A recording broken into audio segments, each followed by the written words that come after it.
much has been made of England's chances at the upcoming 2026 FIFA World Cup. Who will start?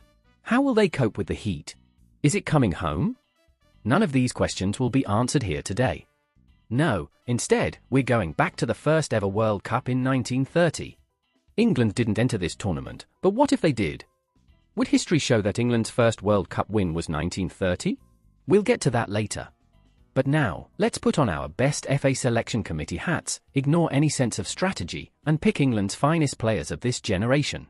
Oh, and by the way, we'll be playing 2, 3, f***ing 5.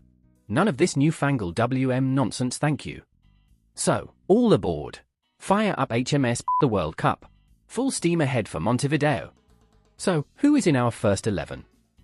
Goalkeeper: Harry Hibbs. In goal there is only one pick, it's Harry Hibbs.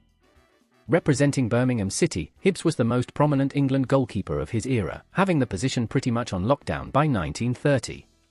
He was known for his calm, unspectacular style.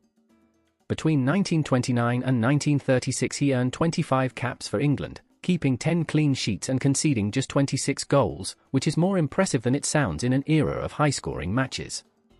For Birmingham, he made 358 career appearances, including a run to the 1931 FA Cup final.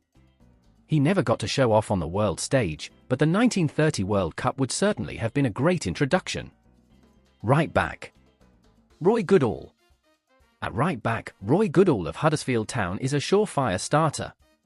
In fact, Goodall had been named as captain for the actual 1930 World Cup, before England pulled out.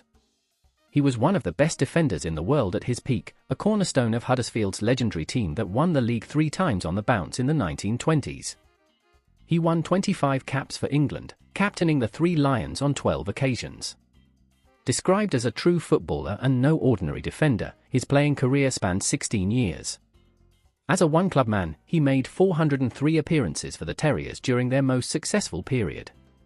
As one of the world's foremost fullbacks, he just has to start as captain at this World Cup. Left back: Ernie Blenkinsop. At left back, there is the beautifully northern-sounding Ernie Blenkinsop of Sheffield Wednesday. An absolute machine, between 1928 and 1933 he earned 26 caps, all in consecutive England fixtures, a record that stood until 1957. He had impeccable positional play, but what Sheffield Wednesday fans remembered most was his bone-crunching tackles. Something that would be very useful in a World Cup defined by them. Stanley Matthews famously recalled Blenkinsop telling him, "That's just to let you know I'm here," after smashing him early in a match. Blenkinsop made 425 appearances for the Owls, winning the league title twice. His talents would definitely be pivotal to England's World Cup success.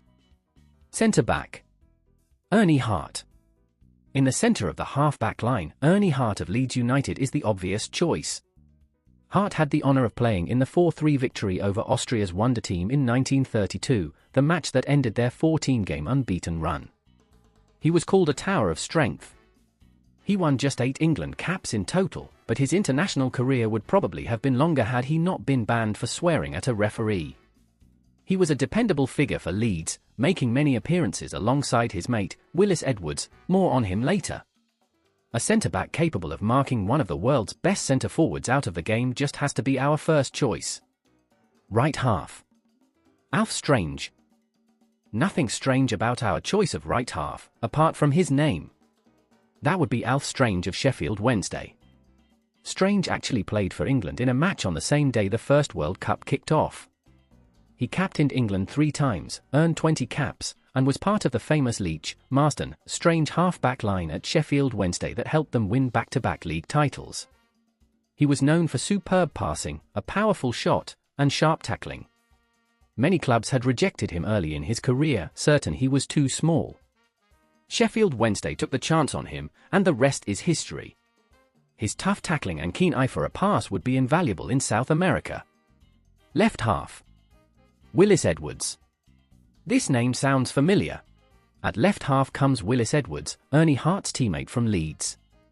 Edwards was celebrated as one of the finest wing halves of his era. Unlike Ernie Hart, he never received so much as a ticking off in his 18-year career. Instead of brute force, he relied on perfectly timed tackles and superb precision passing.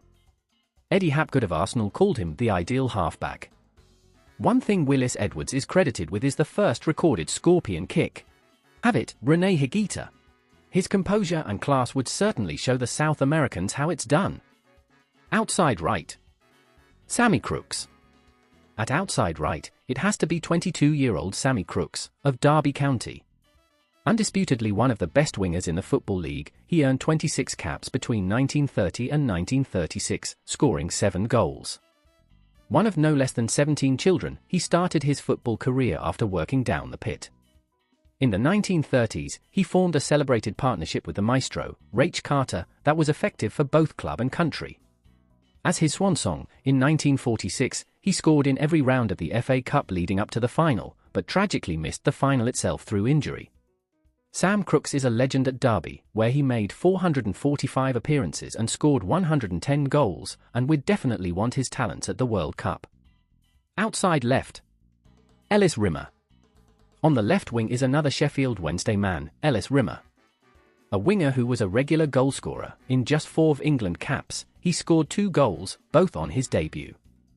Rimet made 418 appearances and 140 goals for Wednesday, an exceptional goal-scoring record for a winger. In 1935, he achieved the rare feat of scoring in every round of the FA Cup, a record often attributed to Stan Mortensen. Rimet did it 13 years earlier. With his excellent record, we would definitely want the goal threat of Ellis Rimet in our team in Uruguay. Inside right. David Jack. Every World Cup winning team has its superstars. At inside right, we have one of the biggest. David Jack of Arsenal. History will probably remember Jack for 2 things. The first was scoring the very first goal at Wembley Stadium, the second was being the first footballer transferred for a fee exceeding £10,000. At 28 years old, many thought it was a risky move by Arsenal. It was a stroke of genius. One of the must-see stars of his day, Jack is one of only 3 players in history to score more than 100 top-flight goals for 2 different clubs. For England he won 9 caps and scored 3 goals. Even at age 32, he just has to be in the starting 11 in 1930. His class and goal-scoring prowess deserve to be seen on the world stage. Inside left. Tommy Johnson. At inside left, another solid choice, Tommy Johnson of Everton. More famous in the blue half of Manchester, Johnson was famous for his snapshot style of play, the ability to fire off an accurate and powerful shot out of nothing. He earned 5 England caps and scored 5 goals. You can't argue with that. A prolific goalscorer, he scored 158 league goals for Manchester City and scored 38 goals in a single season, a record only beaten since by Erling Haaland. When he was transferred to Everton for £6,000, the move was so unpopular that City's home attendances dropped by 7,000. He was a clever player, described as belonging to the brainy school of football, known for his excellent passing range. Johnson is the kind of intelligent player England would need to win this World Cup. Centre forward. Dixie Dean. It just had to be, didn't it? At centre forward, we have the immortal Dixie Dean of Everton. The man who scored 60 goals in a single league season. 7 hat-tricks, 1.54 goals per game, all with a metal plate embedded in his skull. He finished his Everton career with 383 goals in 433 appearances and 18 goals in just 16 appearances for England. There is one small twist. In the 1929-30 season, he actually only scored a meagre 23 goals as his Everton side were relegated dead last. Despite this, you can't have a World Cup without one of the world's best strikers. His goal-scoring prowess, athleticism and resilience in the face of being battered black and blue by defenders are traits of a World Cup winner. So, that's the starting 11. How about the supporting cast? No substitutes in 1930, but the FA are sparing no expense, for once, and allowing us to take a full squad of 22. Ted Hufton. As backup goalkeeper, we've chosen 37-year-old veteran, Ted Hufton of West Ham United. The penalty king saved 11 of the 18 penalties he faced in his first 2 seasons at West Ham. Penalty shootouts aren't a thing in 1930, but if only England had him in later World Cups. A West Ham legend, he made 456 total appearances despite being wounded during the First World War. He actually won his last cap a few years earlier, but we need a reliable backup, and Ted is the man. Tom Cooper. Tom Cooper of Derby County is a solid backup to Roy Goodall and Ernie Blenkinsop. He won 15 caps between 1927 and 1934. He played in England's first ever defeat on foreign soil, so at least he had got some practice in if England didn't win the World Cup.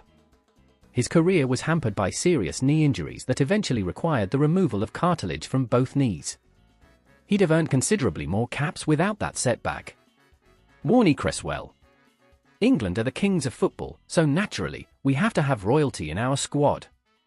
The Prince of Fullbacks, Warneford Cresswell had a career spanning 17 years and 571 league appearances. Amazingly, he only won 7 England caps in that time. His career was marked by record-breaking transfer fees. Sunderland paid £5,500 for him, then Everton paid £7,000 in 1927. He was a cerebral defender, nicknamed the Iceberg because he was impossible for forwards to read.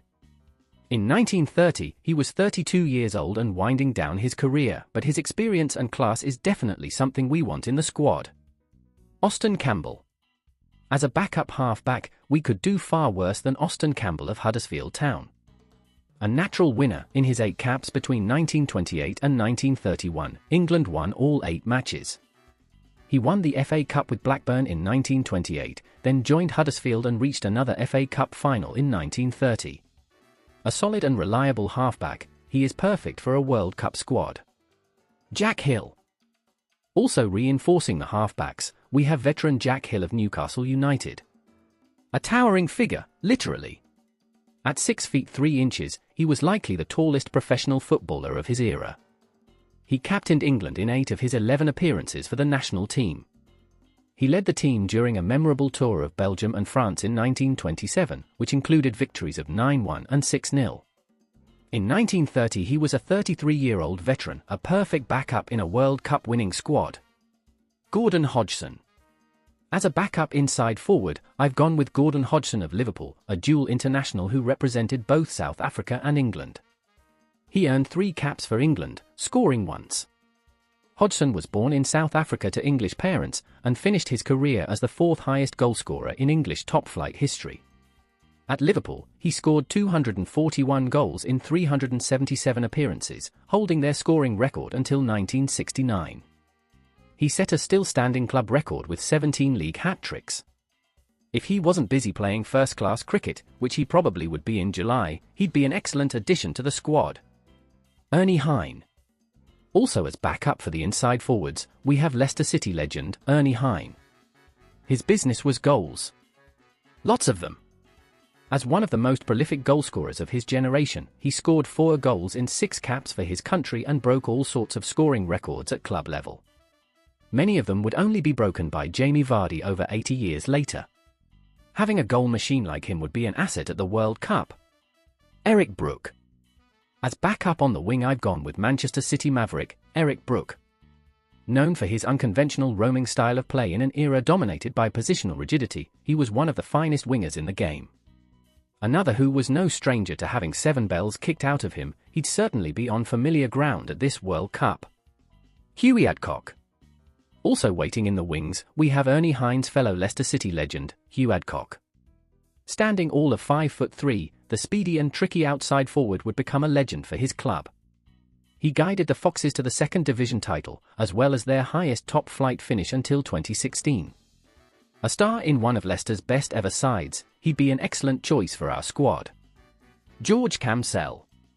The man whose record Dixie Dean famously broke in 1928 is our backup centre-forward of choice. There's a good chance that Dixie Dean will get clattered early on at this tournament, so having an equally capable forward waiting in the wings is paramount. Camsell's international goal-scoring record even far outshines that of the Everton great. 18 goals in 9 games. Yes, you heard that right. Middlesbrough's star man, he scored 345 goals for them in his career, including that famous season where he scored 59, setting the record for Dixie Dean to break. Jimmy Hampson. Finally, just to be absolutely sure, we'd better have yet another prolific centre-forward in reserve. Blackpool legend, Jimmy Hampson, is the man. Though he was Blackpool's record goalscorer, he faced stiff competition from Dixie Dean and George Camsell for England. Nonetheless, he scored 5 goals in just 3 appearances. The Tangerine Star man is a worthy inclusion in our squad and could do the job if called upon. How about the manager? England didn't have a permanent manager at this time. The FA didn't see it as necessary. For the first World Cup they would likely have sent a tour manager to take care of logistics and a trainer of some sort to take care of injuries. The FA would pick the team directly based on not a lot of football knowledge at all. Losing just wasn't something they were used to at this time. There is a good chance they would make the same mistakes England made 20 years later in 1950. So, now for the £1 million question, could England have actually won this tournament with this squad? In terms of sheer raw talent, absolutely. This was a squad packed with some of the finest players of the era, not to mention goals galore. If we are being realistic though, they wouldn't have it all their own way. We need look no further than how the other European teams fared at the tournament. France held their own but were kicked clean off the park by Argentina, and Belgium bottled it in the group stage. Yugoslavia are the team we can learn the most from. Despite playing a rigid system similar to that of England, they got to the semi-finals, beating Brazil en route.